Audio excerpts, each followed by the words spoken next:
ഇരുപതാം നൂറ്റാണ്ടിൽ സെൻ കവിതകളുടെ ഒരു സ്വാധീനം ഒരുപാട് അമേരിക്കൻ കവികളിൽ നമുക്ക് കാണാൻ കഴിയും. So many of them were inspired by Japanese and Chinese poetry. You take James Wright, that phenomenal American poet, for example.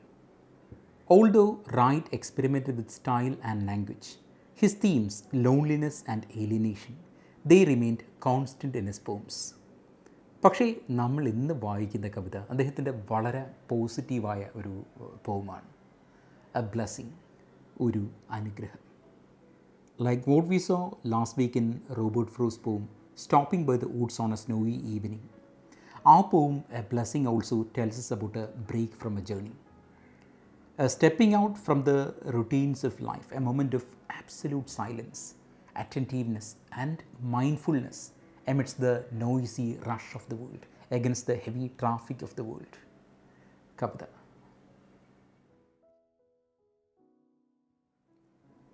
Just off the highway to Rochester, Minnesota, twilight bound softly forth on the grass.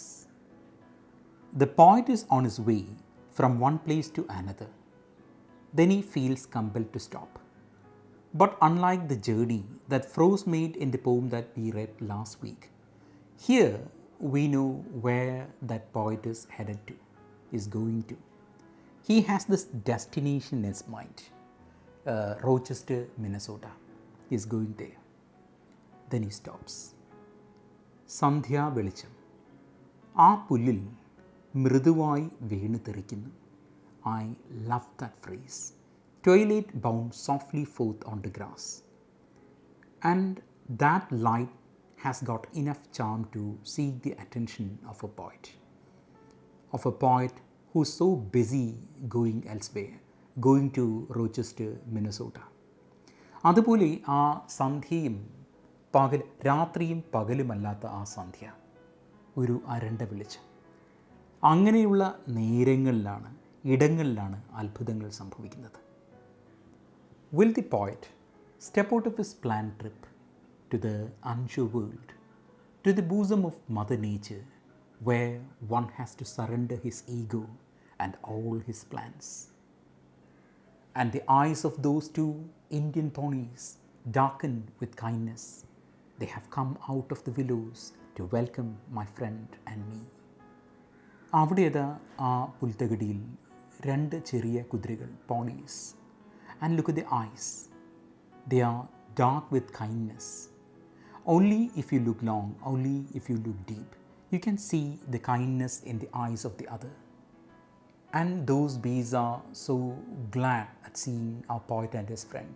Reason why they step out of the willows, maybe to welcome our poet and his friend to their world. അപ്പോൾ അവരിങ്ങനെ സന്തോഷത്തോടുകൂടി ഇങ്ങനെ പുറത്തേക്ക് വരികയാണ് നമ്മുടെ കവിയെ കാണാൻ. What would happen next? We step over the barbed wire into the pasture where they have been grazing all day alone. They ripple tensely. They can hardly contain the happiness that we have come. ഇവിടെയാണ് ഈ കവിതയുടെ transgression നടക്കുന്ന moment. They trespass into nature. They trespass into the other. You'd soon see that this stepping over into something outside themselves, that would lead to what some kind of enlightenment that happens at the end of the poem. The poet would step out of himself, out of his body, to make contact with the other. We step over that barbed wire fence. കവിതയിലെ ആ barbed wire fence, അത് മെറ്റഫറിക്കലാണ്. Something that separates us from the other. അതാണ്, ആ ഒരു ബാരിയറാണ് ഒരു പക്ഷേ ഈ കവിയും സുഹൃത്തും കൂടെ ബ്രേക്ക് ചെയ്യുന്നത്. In order to make contact with the other, അതിനെ അറിയാൻ വേണ്ടി. അവിടെ ഒരു എന്താണ്, നമ്മുടെ ഒരു സെൽഫ് സെൻറ്റേർഡ് അല്ലെങ്കിൽ ഒരു ഹ്യൂമൻ സെൻറ്റേർഡ് ആയിട്ടുള്ള വ്യൂസിനെ മുഴുവൻ ഒരു ആബ്ജെക്റ്റ് സറണ്ടർ, നമ്മുടെ ഈഗോ ഇങ്ങനെ സറണ്ടർ ചെയ്യുമ്പോൾ മാത്രമേ you can make contact with the other. And what is the response, what is the reaction of those bees? അവർ they ripple tensely. They cannot contain their happiness in having us there. They bow like wet swans. They love each other. There is no loneliness like theirs. ആ കുതിരകൾ അരയന്നങ്ങളെപ്പോലെ തലകുനിക്കുകയാണ്. They love each other. പക്ഷേ അവരനുഭവിക്കുന്ന ഏകാന്തത അതുപോലെ മറ്റൊന്നുമില്ല. സ്നേഹം, പരസ്പരമുള്ള സ്നേഹം, ഏകാന്തത. We don't understand how these two things can stand together. On one side we are told that they love each other.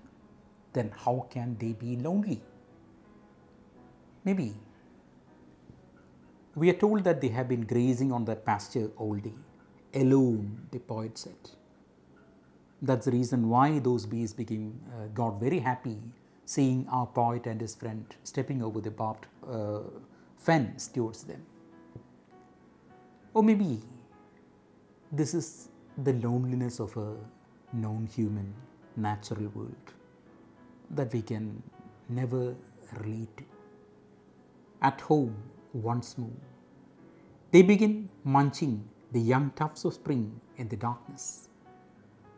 I'd like to hold the slender one in my arms, for she has walked over to me and nuzzled my left hand. ഇവിടെ നമുക്ക് കാണാൻ കഴിയുന്നത് those ponies, they are very much at home in their world. Our speaker, that means the poet and his friend who have trespassed into their world, they also feel at home there. They have already forgotten the highway and also the destination. The Rochester, Minnesota, everything gone. അതാണ് അവസ്ഥ.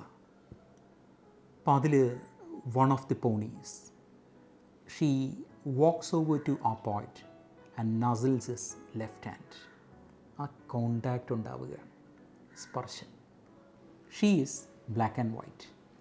Her mane falls wild on her forehead, and the light breeze moves me to caress her long ear that is delicate as the skin over a girl's wrist. കറുപ്പും വെളുപ്പുമായുള്ള അവളുടെ ആ കുഞ്ചിരോമം, നമ്മുടെ കവി അവളുടെ ആ നീണ്ട ചെവികളിൽ ഇങ്ങനെ തടവുകയാണ്. അദ്ദേഹത്തിന് അനുഭവപ്പെടുന്നുണ്ട് ഒരു പെൺകുട്ടിയുടെ മിനുസമാർന്ന കൈത്തണ്ടയിൽ തൊടുന്ന അതേ അനുഭവം. കവിതയിലെ ആ ഭാഷയ്ക്കതീതമായ ട്രാൻസെൻഡൻസ് നടക്കാനുള്ള സമയമായി. Suddenly I realized that if I stepped out of my body, I may break into blossom. വെളിപാടുകൾ ഉണ്ടാകുന്നത് പൊടുന്നനെയാണ്. Suddenly I realized that if I stepped out of my body, I may break into blossom. What an astonishing thing to see. You read this poem 100 times and the magic in these last lines, they wouldn't lose its charm on you. So how often can one have these out of the body experiences in life, or out of the body experience in what? Reading poetry. This is a boundary dissolving moment which you cannot explain with the help of, so what you went through, what you just experienced, these cannot be told through what language, using words. They fail you. You can only break into blossom. You can only say it with flowers, say it through flowers. അങ്ങനൊരു ecstatic ആയിട്ടുള്ള മൊമെൻ്റാണ്. ഒരു പക്ഷേ എന്താണ് നമ്മൾ പറയാറില്ലേ, എന്താ ഒരു ഈ ജ്ഞാനോദയം കിട്ടിയ ആ ഒരു മൊമെൻ്റാണ് കവിക്കിത്. നമ്മൾ നമ്മുടെ ശരീരത്തിനകത്ത്, നമ്മുടെ കാഴ്ചകൾക്കകത്ത്, നമ്മുടെ കാഴ്ചപ്പാടുകൾക്കകത്ത് ഇങ്ങനെ തളയ്ക്കപ്പെട്ടിരിക്കുകയാണ്. നമുക്കറിയില്ല അത് മറ്റുള്ളത്, അല്ലെങ്കിൽ മറ്റുള്ളവർ, നമ്മളല്ലാത്ത മനുഷ്യനല്ലാത്ത മറ്റുള്ളത്, അത് എന്താണ് അവരുടെ ആ എസൻസ്, സ്വത്വമെന്നുള്ളത് നമുക്കൊരിക്കലും അറിയാൻ പറ്റില്ല. ആ ഒരു ബാർബ്ഡ് ഫെൻസ് എന്ന് പറഞ്ഞു കഴിഞ്ഞാൽ it is very much there.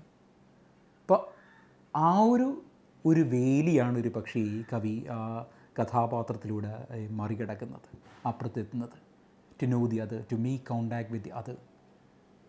അത് നമ്മുടെ ഭാഷ കൊണ്ടോ യുക്തി കൊണ്ടോ എത്താൻ പറ്റുന്നൊരു ലോകമേ അല്ല.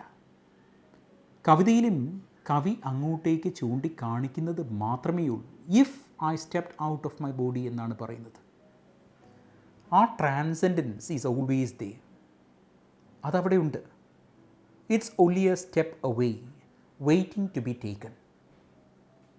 അപ്പോൾ അതിന് you have to stop looking at yourself, thinking about yourself, and you have to look out with wonder and awe. Then one day you will break into blossom.